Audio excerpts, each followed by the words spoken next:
Okay, so picture this. It's February 1948. You're in the Strait of Malacca, one of the busiest shipping lanes in the entire world. Everything seems totally normal. The seas are calm, the weather's clear, but that quiet is about to be shattered by one of the strangest, most terrifying maritime mysteries of all time. And then, out of nowhere, a Morse code message starts crackling over the radio waves. It's frantic, it's garbled, and it ends with two words that are just absolutely bone-chilling before it cuts out completely. It's the last thing anyone would ever hear from this ship. But here's the thing. Before that final, cryptic message, there was a whole series of broadcasts. They were getting more and more desperate. A ship calling itself the SS Orang Medan was in deep, deep trouble, and its radio operator was desperately trying to reach anyone who was listening. When you piece the messages together, you see this absolutely horrifying story unfold in real time. First, there's a standard SOS, asking for a doctor. But almost right away, a second message comes through.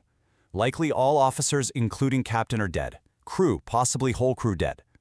Then, he sends their location. And finally, that last short transmission. After that, nothing. Just radio silence. Well, luckily, someone was listening. A nearby American merchant ship, the Silver Star, picked up those frantic signals. Its captain immediately made the call. Change course, full steam ahead. They had to get to the Orang Medan's last known position and help. Now, the crew of the Silver Star was probably bracing for the worst, right? They're expecting to find a shipwreck, maybe a fire, survivors bobbing in the water, but as they get closer, they're just baffled. The Orang Medan is perfectly fine. It's just floating there, totally intact. No damage, no signs of a fight. The only thing wrong was this profound, completely unnatural silence. Not even a wisp of smoke from its chimney. The captain of the Silver Star tries hailing the ship, blasting his horn. Gets nothing back. So he has no choice. He's got to send a boarding party over. And as the rescue team climbs onto the deck of the Orang Medan, they are hit by two things right away. A bizarre chill in the air, which makes no sense in the tropical heat, and this heavy, dead quiet. And that's when they saw them. Bodies were everywhere.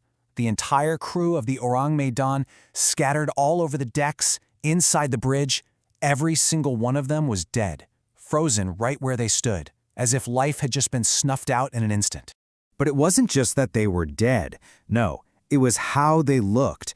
Every single person, every single one, had their eyes wide open and their mouths gaping in a silent scream. Their faces were twisted into these masks of pure, unfiltered terror. Their arms were rigid, outstretched, like they were trying to fight off some invisible nightmare. It was a scene of just silent horror. The captain, dead on the bridge. The officers, lifeless at their posts. The radio operator who sent those last messages, he was slumped in his chair, his fingers still resting on the telegraph key. They even found the ship's dog, dead and frozen in the middle of a snarl. And here's the real kicker. Not a single body had a mark on it. No injuries, no signs of a fight. It was as if they had all been, quite literally, scared to death. The boarding party from the Silver Star is obviously horrified. What do you even do? They knew they couldn't solve this mystery out here. The only thing to do was to tow the ghost ship to the nearest port and let the authorities figure it out. This ship was a floating crime scene, and they had to bring it in. But they barely even get the tow lines attached when smoke starts pouring out from deep inside the ship's hull, specifically from cargo hold number 4. Within minutes, that smoke turns into a massive fire. The rescue team had just enough time to cut the lines and scramble back to their own ship before a huge explosion just rips the Orang Medan apart.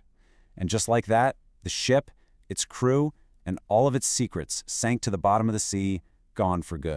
So with the ship and all the physical evidence gone, investigators had nothing to go on except the story from the Silver Star's crew, and they immediately hit a massive roadblock. According to all the official records, like the famous Lloyd's shipping register, the SS Orang Medan never existed. This just made the mystery even deeper. I mean, a ghost ship in more ways than one. Now, in the chaos after World War II, it actually wasn't that weird for ships to operate off the books, especially if they were smuggling something. And that theory got a big boost when a Dutch newspaper found guys who claimed they'd served on the ship, confirming it was used for smuggling.